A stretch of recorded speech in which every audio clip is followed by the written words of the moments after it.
พเจ้าทั้งหลายขอน้อมถวายข้าพเจ้าทั้งหลายขอน้อมถวายผ้าจีวรกฐินพร้อมด้วยบริวารทั้งหลายเหล่านี้แด่พระภิกษุสงฆ์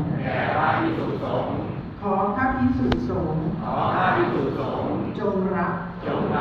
ผ้าจีวรกฐินพร้อมด้วยบริวารทั้งหลายเหล่านี้ของข้าพเจ้าทั้งหลายคั้นรับแล้วจงการกฐิน